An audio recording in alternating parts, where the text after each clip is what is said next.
All right, let's try it again this week. It says I'm live, so let's try another live stream.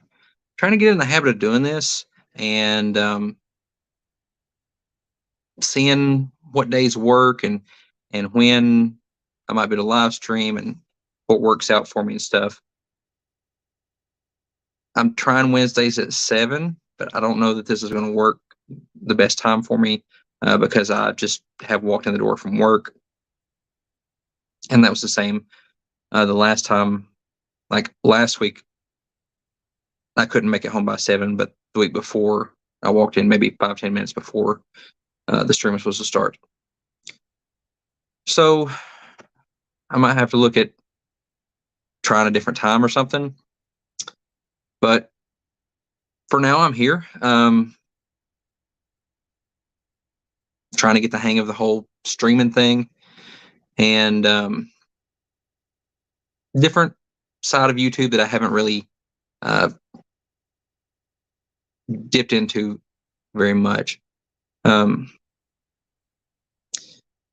So I don't know that I've came up with really a topic for today. But I've been thinking about breeding fish a lot recently. So something that's been kind of on my mind is like with the breeding the fish, and I'm into the clubs and stuff like that, is the Breeders' Awards program. And a lot of people don't know what it is or aren't into it or can't understand it for some reason or something. But I think I think the Breeders' Awards program is something really good for not only the club but the hobby. And the the three main reasons, like most clubs do Breeders' Awards programs, are uh, to recognize the achievements of hobbyists. So, like, I can be breeding all these different fish, and if nobody knows about it, it's just my own little thing that I'm not getting recognized. Or I could try for 3 years to breed this fish, and if nobody knows about it, it just makes it more enjoyable if other people know that I finally accomplished breeding this fish that I've been trying for.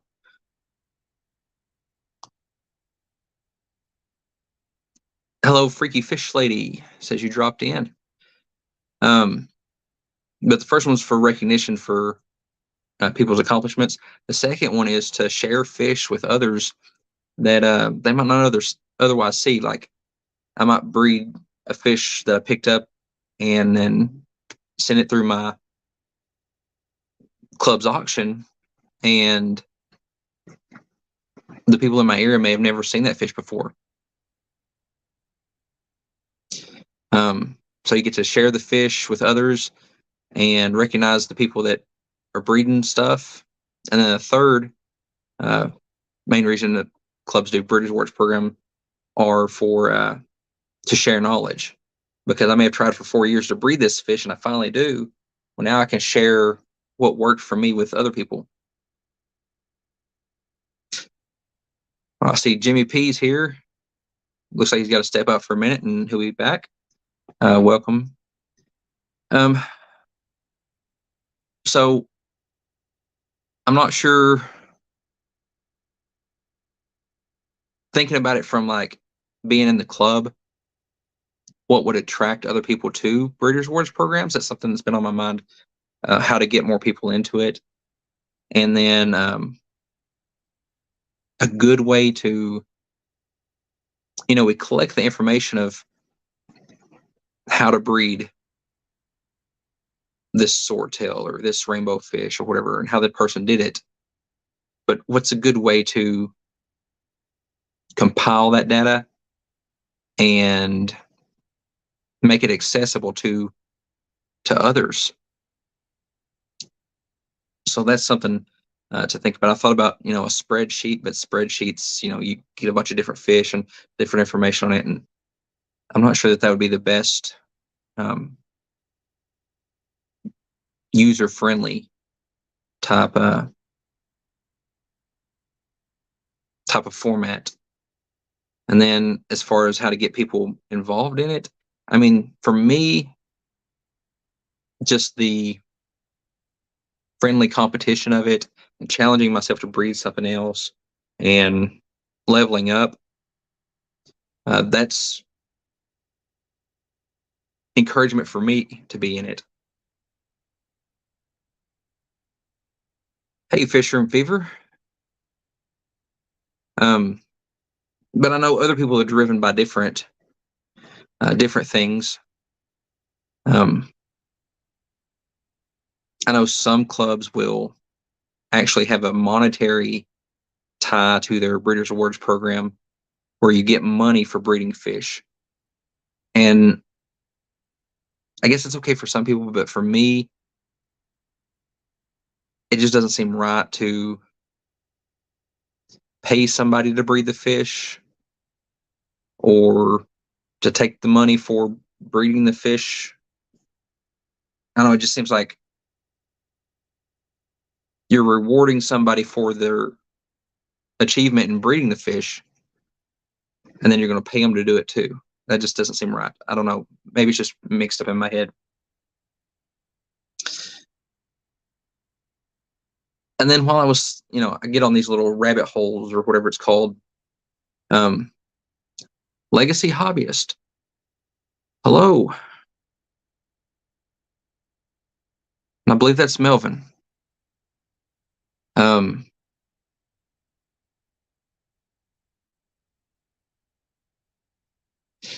Breed me some fish and I'll give you $1. Um, hey, we might could work something out. um, but then with the whole thing about Breeders' Awards program, I started thinking about people that breed fish. Say we breed guppies as a side business or whatever. So you get this tank of I don't know black Moscow guppies, and they're breeding. Well, how do you know when you get to a point that you should start selling, or when should you hold back to not sell yourself out? A lot more goes into this than just throwing fish in a tank and then just selling them. Because knowing my luck, I would breed the fish and then sell every fish that I've got. Like, oh, now I don't have anything else to sell. Got to start over. And then, of course, that led me to the whole shipping thing of, well, I can't really sell fish online and ship because I leave for work at 3 a.m. and I get home around 7. All the post offices are closed. But it's an interesting tangent to get off on.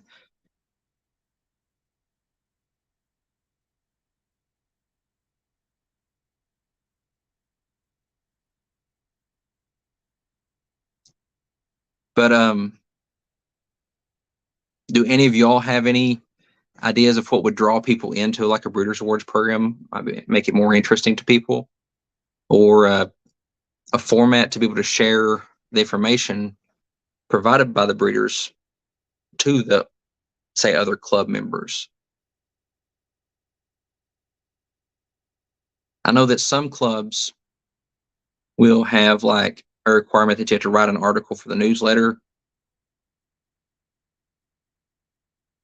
And while that would provide more information, it seems like it would push more people away from participating because maybe they don't feel like they have the best uh, writing skills, or um, putting more work on them or something like that. And then, I read articles in magazines and newsletters and stuff like that, but it seems like more and more of the people nowadays aren't reading stuff. They watch videos, or they uh, listen to a podcast or see it on a social media site or something like that. They don't really sit down and read articles.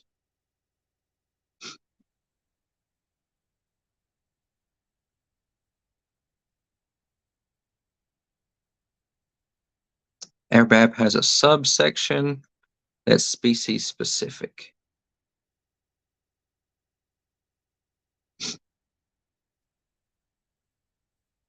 Are you talking about the ETAA BAP? It's been a while since I've looked at their.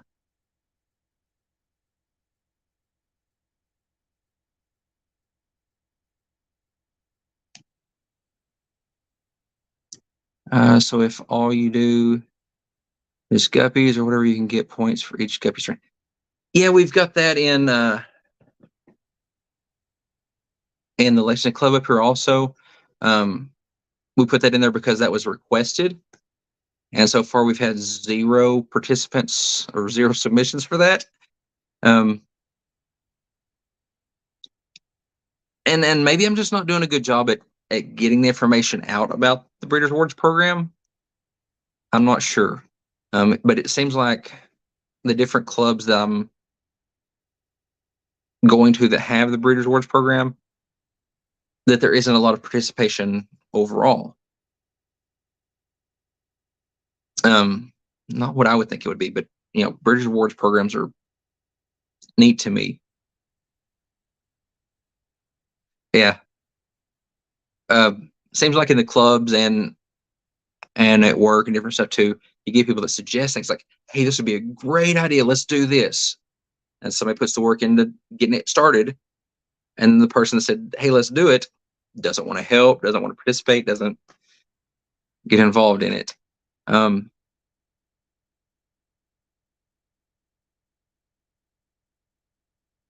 don't know.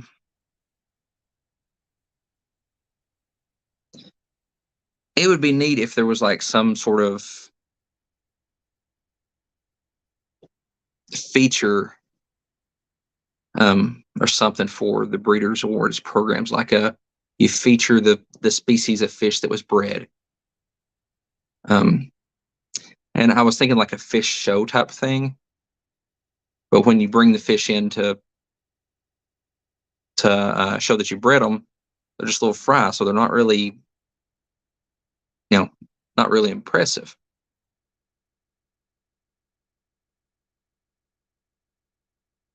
All right.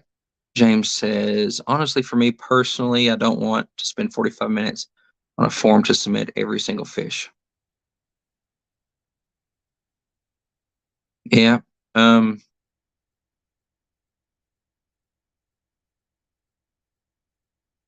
Yeah, filling out the form may be some to, a little complicated or a bit much to some people. And I've thought about the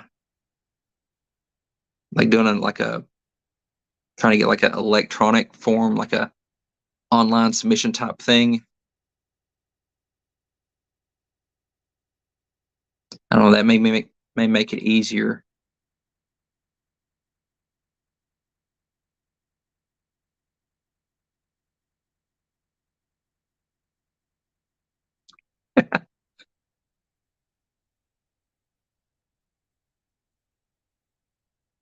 I've been there, not being able to listen, or yeah, not being able to listen, just watching.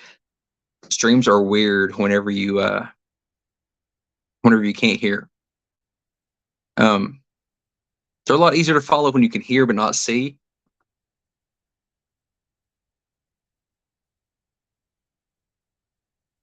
I'm not saying the form should change, or I don't understand why. I'm not saying the form should change, or I don't understand why it's so in depth.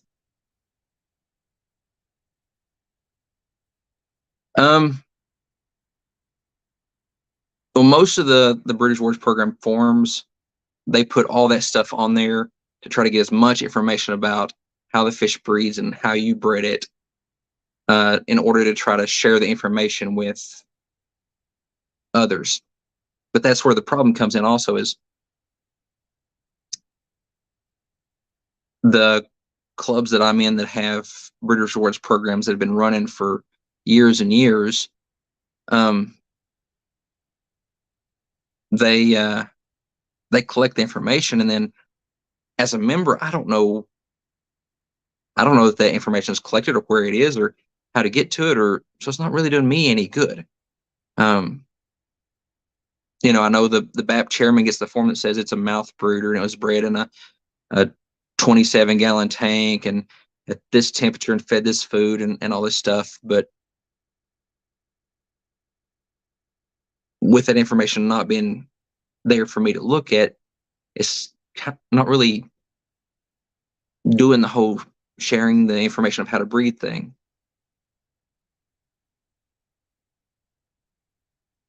It's just not worth the time trade off for me personally. Yeah, I get that. Um,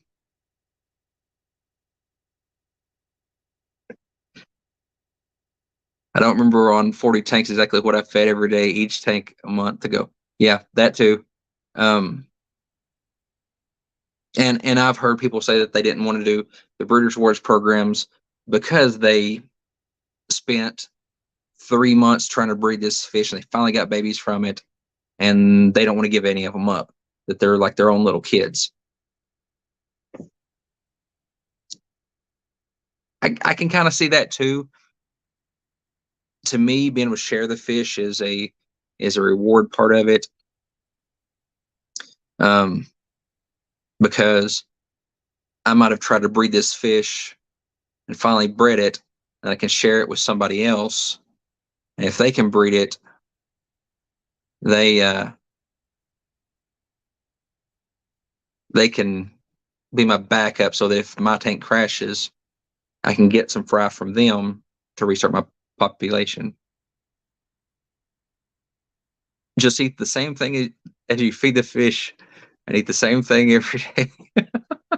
Well, um, that might work for some.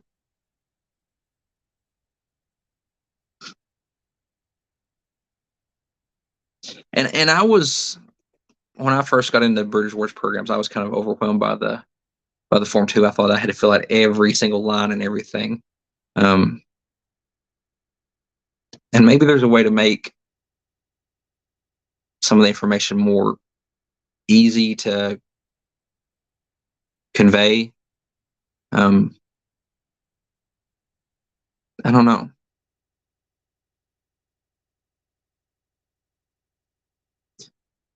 A lot of times when I do like the forms of what they ate, unless they ate something specific and I had to feed them micro worms twice a day or something like that, most of the time I just put like flakes, granules, and other prepared foods because my fish get a variety of stuff and it changes day to day.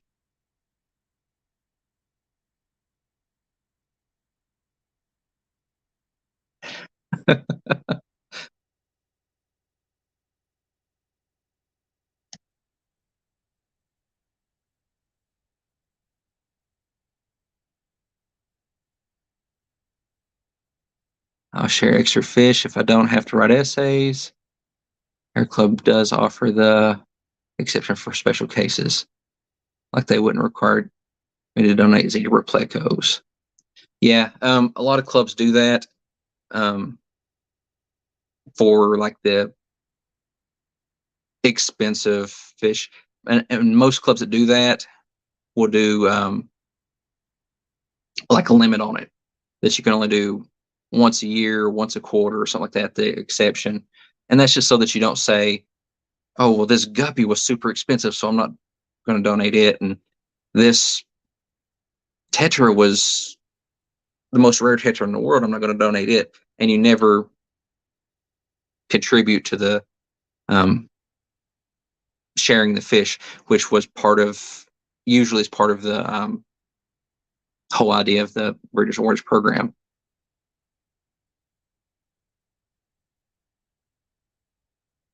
Yeah, there's going to me there's going to be a balance between you know writing an essay or writing an article and um, some sort, getting information somehow without, not doing anything. Because I've seen some clubs saying, "Oh, you don't have to write an article, you don't have to give a presentation, you don't have to donate fish, you don't have to do anything. Just say you bred it, and we'll give you points." Well, it's like, okay, I bred every fish in the world. I need 15,000 points. I think there needs to be some requirement, to be able to, you know, prove that you did it and give back to the club, because the club does put time, money, effort into the Breeders' Awards program. So, like in the Lexington Club up here, we, in order to submit the Breeders' Awards program fish, you have to put some in. You have to put 6 of them into the auction. 6 little fry in the auction. We do have the exception thing, like with the zebra plecos, you can get a pass on it. I forget how many times a year, but and so we get the split. We do a 75-25 split, and so the club gets the 25% of what it sells for, and then we take that money and put it back into the plaques, the ribbons, the certificates, the awards, and that stuff. For we give you an award, we got to pay for those awards somehow. And which so far, our Breeders' Awards program hasn't been self-sufficient. We pay for the awards, but we're still not paying for the printing of the forms. So somebody is paying for that out of their pocket to get the forms printed, because we don't take it out of like the general fund of the club. So I don't know, maybe there could be a thing of make a YouTube video telling how to breed the fish or how you bred the fish. I don't know, because like with some fish, the information might not be as important. Like a guppy. A guppy will eat about anything. You'll know they can go a wide variety of temperatures and water parameters, and you add water and they have babies. But then with some other fish, maybe you have to get it between 68 and 70 degrees for 3 days and turn the lights off and play Barry Manilow and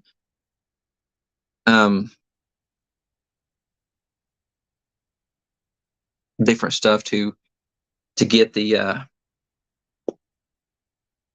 fish to do its thing. And speaking of easy fish to breed, I've seen some clubs that like don't, like they say, "Oh, this fish is a junk fish. We don't require it to be donated." And I'm not a fan of that either, because what's your junk fish might be my holy grail fish. I've been looking for that fish forever, and you've had it for 20 years and think it's nothing. I guess that's why I've got a tank full of convicts. People print their own. Yeah, we did that for a little bit, and it's still an option. You can print your own. But we find more and more that people forget to print, or they don't have a printer somehow, or don't know how to print the form. And I've spent 45 minutes on the phone trying to talk members through how to use their printer on multiple occasions, and finally just say, just show up at the meeting and I'll give you a form. Marvin Gaye for plecos. So is that for all plecos or just ancestris, or? What's the zebras? Zebras. My brain is drawing a complete blank. Hyphensistrus. Play some Marvin Gaye music for them to breed. Or Keith Sweat. I bet different types of plecos like different music.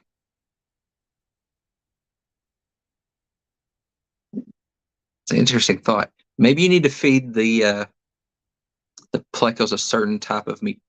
Oh, speaking of plecos, James, do you still have the zebra plecos still working to get them raised up and breeding? I forget who it was. I was talking to the other day about zebra plecos, and I wondered if you still had those going.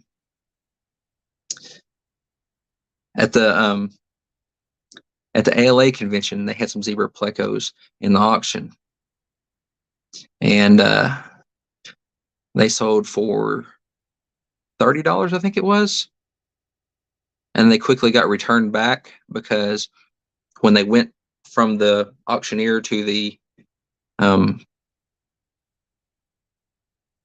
lot winner, they said, "These aren't zebra plecos." The bag was labeled zebra plecos, but they clearly weren't. Was it L46 zebra plecos? They were some other pleco.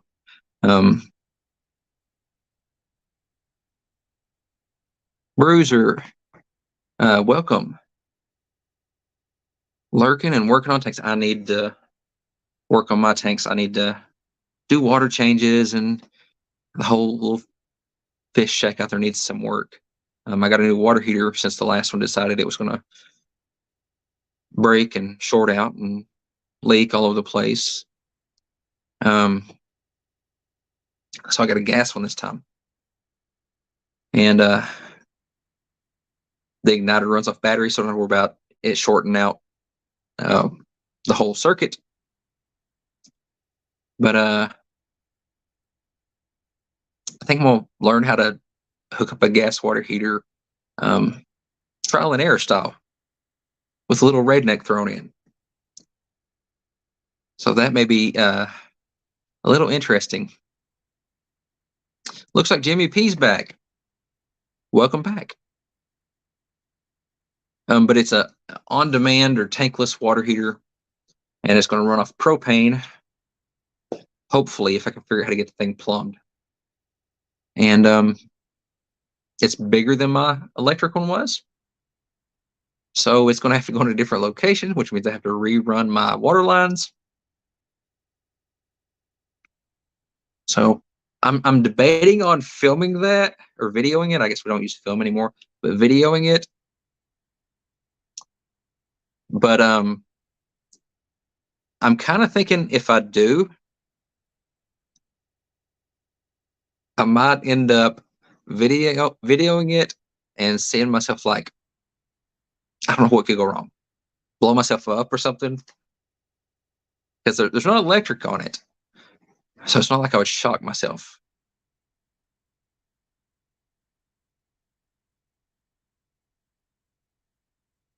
I say I can't shock myself, so that's probably what I end up doing.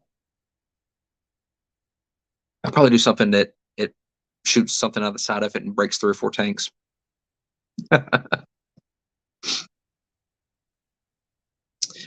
Something else I'm thinking about trying is I've got what I think is cyanobacteria, that algae stuff, but it's like purple. So I'm not sure that it is that, but I think it is. And I'm thinking of trying an antibacterial medicine, like erythromycin or something, to see if dosing the tank with that will take care of that algae. It's not the green algae or blackbeard algae. It's a film of purplish stuff. So I might start experimenting there, and knowing my luck, end up killing some fish. But hopefully not. Hopefully it takes care of the algae. And I thought about trying an experiment with something that was the topic of a discussion at the ALA. They talked about cycling a tank with Coca-Cola. That somebody had written a paper or done a study or something with that, and it just did not register. Like, the guys that were talking about it seemed all about it. They understood it. They understood the science and the logic and everything about dosing Coca-Cola into your tank. A new tank, not with fish in it or anything like that. Just like, instead of using ammonia, that they put Coke in the tank um, to get the cycle going. The science that they were talking was either over my head or just didn't make sense to me. But I thought about trying it just to see, compared to other methods of cycling, does it actually work? I don't know that I will, because that would take at least 3 or 4 tanks to do the experiment correctly. And I usually can't have 3 or 4 empty tanks without putting fish in them. Welcome, Jackson Fish Room. And Killer Kitty's here. Welcome, welcome. But they were saying something about the carbon in the Coca-Cola, along with the sugars, made the perfect mix for the bacteria to feed off of, or something like that. Of course, then when I brought up dosing vodka into a tank, they hadn't heard of that either. So let's, everybody dose your drink into your tank.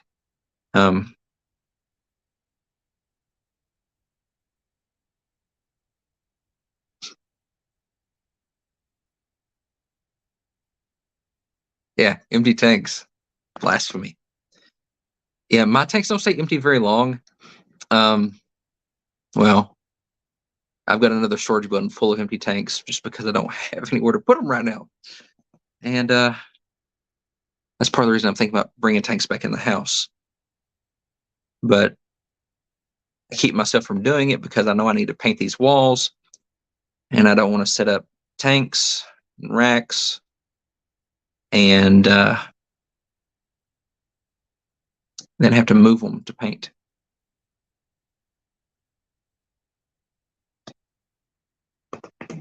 Killer Kitty asks if anyone's going to Aquatic Expo this weekend in Charlotte, North Carolina. I was looking at it till I realized it was this weekend, and I've got other plans this weekend. So I was planning on going to that.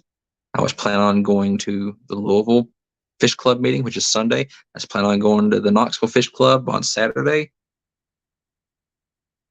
And then I realized I had other plans this weekend. And I can't be in 3 places at once. So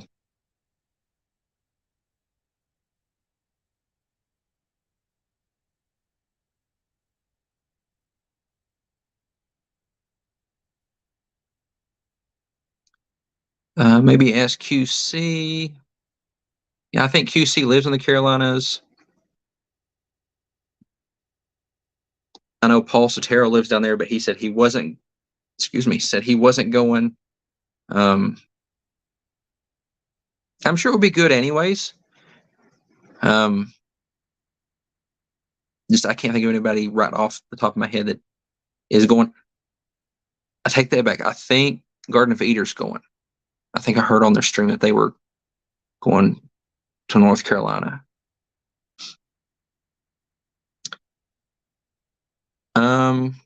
Griffin's here. Welcome, Griffin. Loading a trailer for yard sale, but have fun and be safe. Yard sale. Yard sale sounds fun.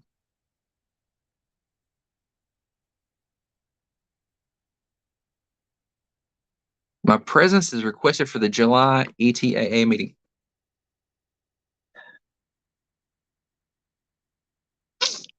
And I was planning on being there for that too. And I may still get to come to the July meeting.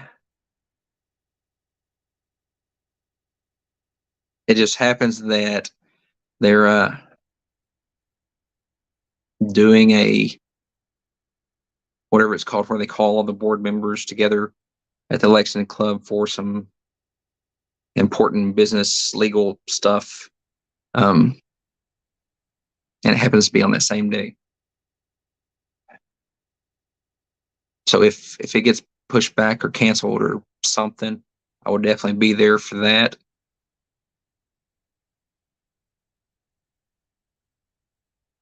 We're trying to remember who was the speaker for July.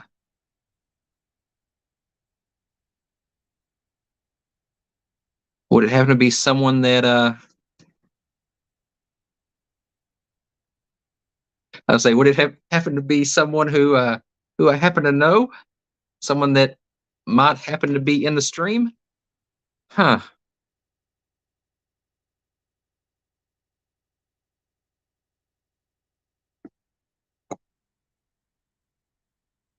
Silver Creek, welcome. Yeah, work has been I thought it was you, James. I thought so. I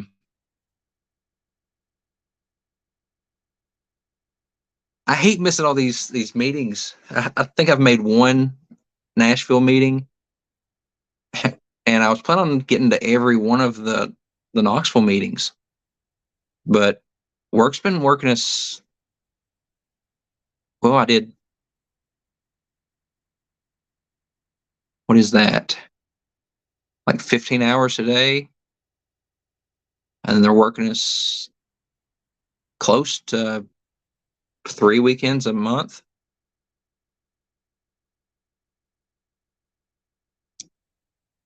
What day is in July? The East Tennessee Aquatic Association meets the second Sunday at 4 o'clock, I believe, 4 o'clock p.m.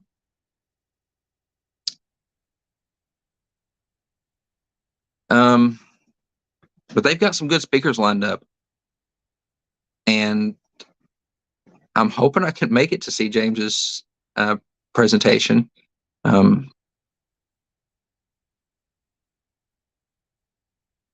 Yeah, I'm thinking the 8th also, because we got the notice today or yesterday about the emergency board meeting. And it's not really an emergency, it's just something that they have to do to get their legal filings taken care of, and all that has to be done by a certain date, and have to, all that government stuff. 32 from 1K. Is that me? I'm getting close, but I've been aiming at it for going on 11. I'm on my 10th year, almost 11th year. And I've up and down, not putting out stuff like I should, not staying on schedule. And so I'm trying to be more active. And be in chats and put out videos and shorts and streams and all that. But it is very challenging doing that and working the schedule that I'm working, and taking care of the fish and the house and all that. So I'm working at it.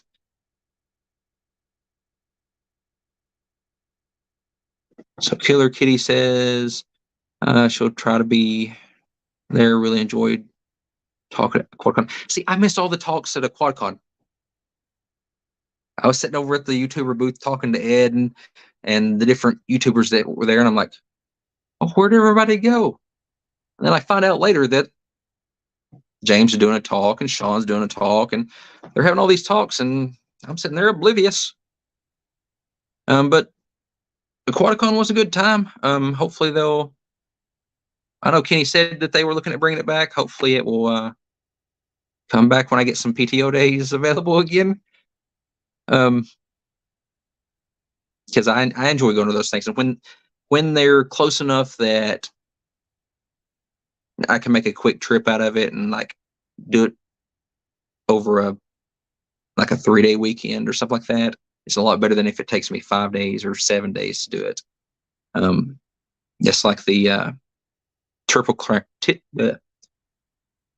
Crown last year took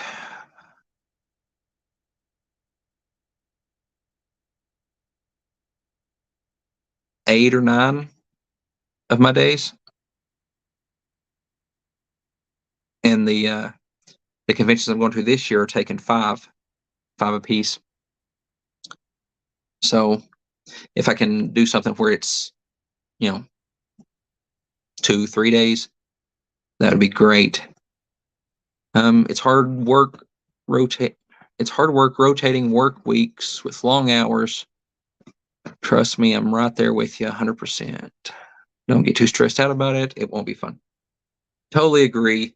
I just got to find the balance, because sometimes work will work me and I'll work 9 hours, and then sometimes it'll be 15 hours, and sometimes I won't work a weekend for 6 months, and then sometimes I'm working 3 weekends a month.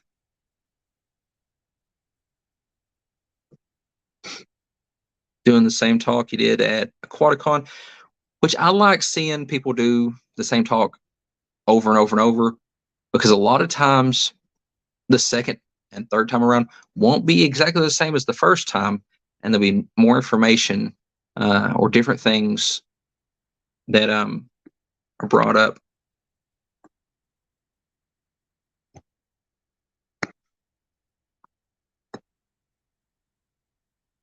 Yeah, the Triple Crown was great. Had a lot of fun there. It's always fun when you get the fish tuber people together, and it's fun when you get the club people together, and when you get them all together, it's overwhelming fun, I guess is the way you want to say it. The ALA AKA was fun. It wasn't Triple Crown level of fun, because I missed the YouTuber side of it. There wasn't as many YouTubers there. There was just a couple of us. Next year, that's going to be in Tampa, from what I hear. And then in a couple years, 3 years from this year, the rumor in the back alley is everybody keep their calendars open.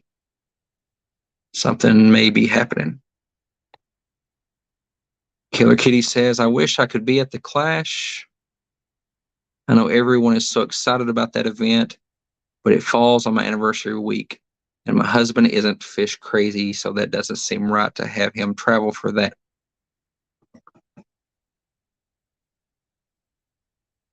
Is he into casinos? I hear there's a casino across the street.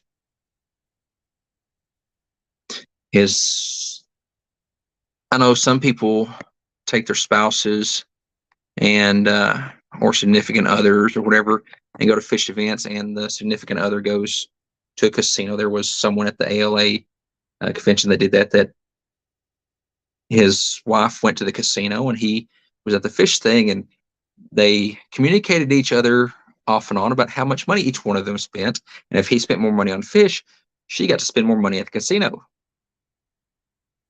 I've seen them, the significant other go to shopping malls or state parks and landmarks and stuff like that. And Peplin has joined us. My tongue doesn't quite work after work. It doesn't work at work either. And Vanoski's here. Okay, so maybe the 7:30 mark would be better for a stream because everybody's coming in. or maybe because I've streamed for a while, it's starting to show up. Welcome everybody that's came in. Got to get back to moving tanks while daylight. Take care. Take care, James. Thanks for stopping in. Moving tanks is always a job. But I'm hoping, but yeah, the Clash, it should be pretty good. Sounds like there's a lot of people going to be there. Summer P, tomorrow's my birthday. Well, happy birthday, Summer P. But the Clash, sounds like there'll be a lot of people there. There'll be a decent number of club people there, and a whole lot of fish tuber people there. So there'll be a lot of neat people to hang out with, and that's the main reason that I'm going to the Clash. I'm not going for the vendors or the speakers or anything like that. It's to hang out and talk with everybody again. I'm sure that I will take part in the presentations and the vendor room and all the other activities, but that's not the priority for the Clash trip for me. And then it would be nice for next year if they're planning on doing the ALA and AKA conventions together in Tampa. Tampa sounds awful nice, right there, warm, sunny Florida, near the beach. You can go native collecting and catch even non-natives in Florida. Be nice if we can get a lot of fish tuber people to go to that as well.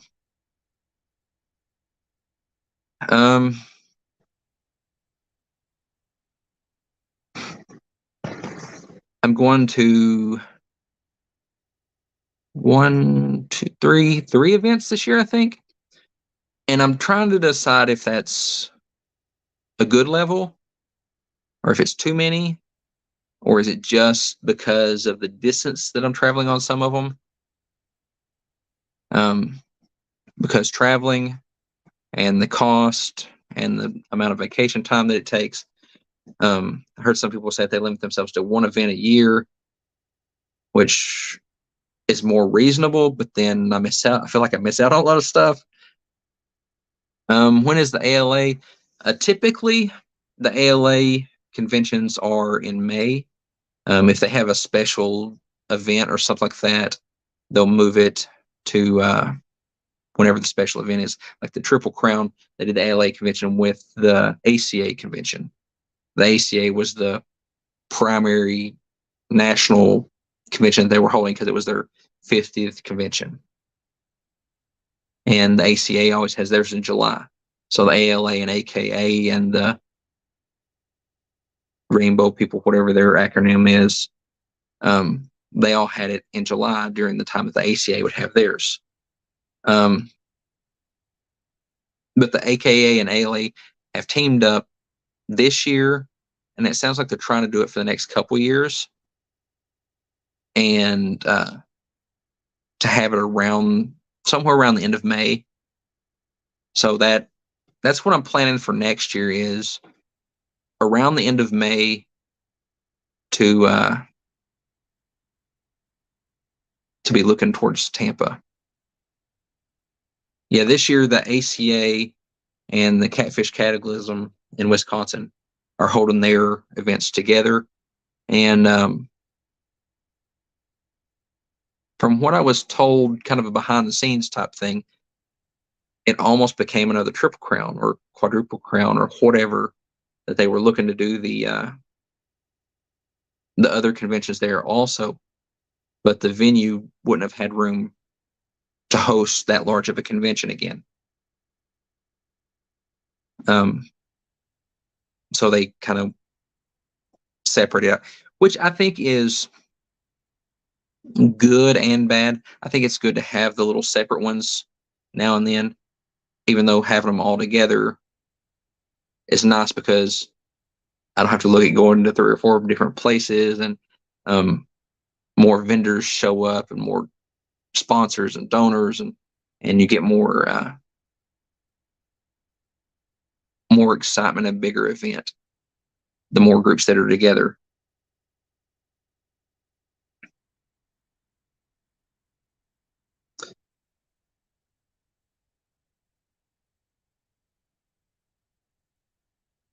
And Muppets here. I keep looking down because I've got YouTube down here, and apparently the chat comes through YouTube faster than it does on StreamYard. And so I see a chat pop up and it doesn't pop up on StreamYard, which I'm going off of both of my phones. So maybe I need to like set up an actual computer to do this off. I bet it'd be easier. I may even have more options that way.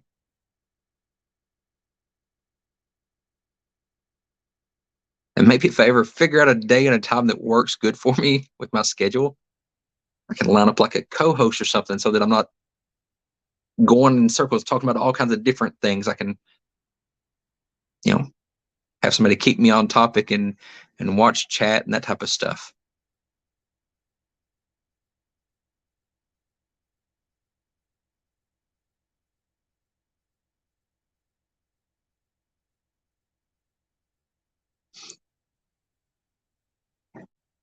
Well, coming into the stream, I thought I won't have anything to talk about. And it's supposed looking at going an hour and nobody will be there and I won't know what to talk about. And here we are 50 minutes in. And I don't know what I've talked about, but apparently I've talked for 50 minutes. So I guess it's getting easier as I do it. The couple that I did in the car were kind of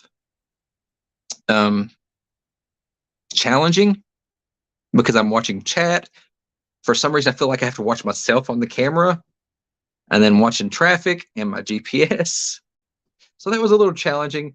But here where I can focus on the chat, it's a little easier and learning a little bit as I go.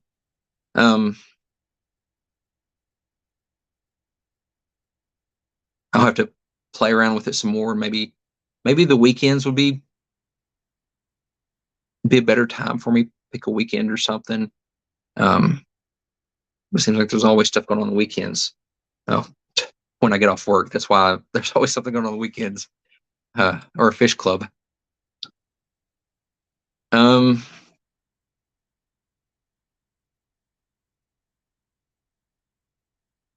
yeah, if you all think of suggestions on the Breeders' Awards program, going back to my first, I'm back full circle now.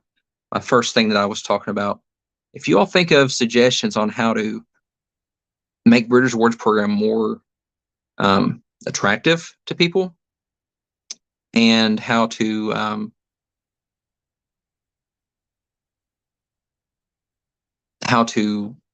get the information submitted by the Breeders' Awards program, how to actually breed the fish, how to compile that into a format to make it user-friendly to be pulled back up by other people. Shoot me a message or leave a comment or something, because that's something for me to think about, and you all are a great resource too. Bruiser says Wednesday lately has been open a lot.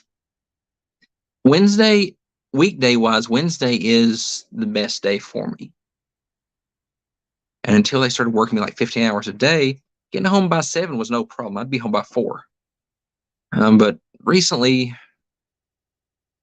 I don't know, they're trying to hit certain numbers or something. I don't know. And I don't leave work till after 4. Well after 4.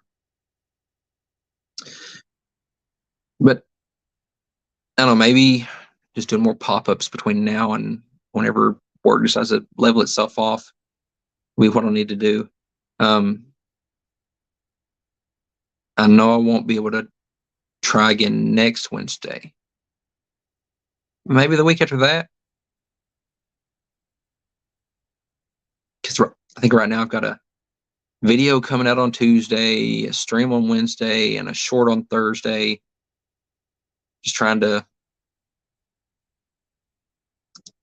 get the channel out there more.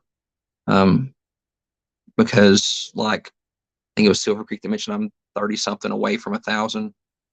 So if I can get over that 1,000 mark, you know, during my 10th year, I think this is still my 10th year.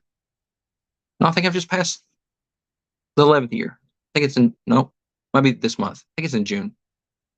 But anyways, hit 1,000 along here somewhere.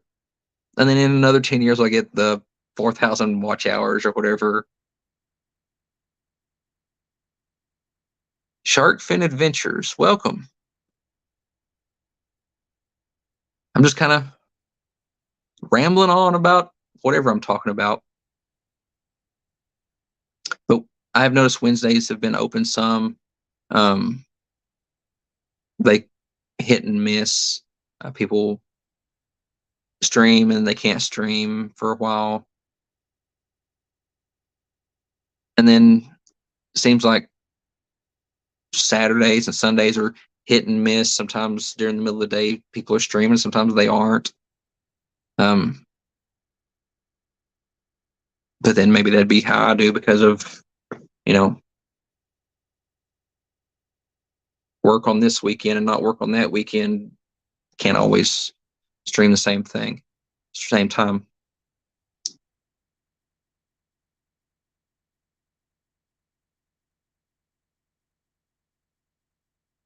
So I sit here talking fish and I start kind of looking around the house like, oh, I could fit a 6-foot tank there and a 4-foot tank there.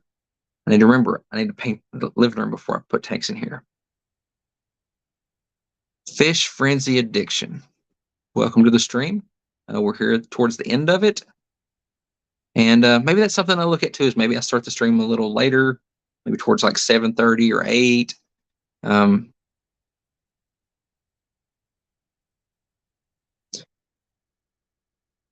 Traffic's been crazy too, trying to get home. They've got construction everywhere and people that don't know how to drive, apparently. So that'll be something to look at. So maybe in a couple weeks, I'll try the Wednesday thing maybe a little later. Maybe I'll try to be more prepared and have a topic and not just be like, go in this direction. Ooh, squirrel over here. Oh, back over here. But I kind of like the type of streams that, it's just whatever comes up in chat is the topic. But then if chat's not really saying anything for a topic, it kind of leaves me sitting here like, okay, what do I talk about? What do I sit here and just watch everybody wave? I'm guilty of that in streams, is I'll just like wave and lurk, not say nothing the rest of the time.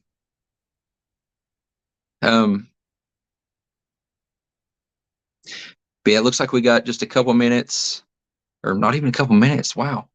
So it's almost 8 o'clock. So I don't know who's going live at 8. The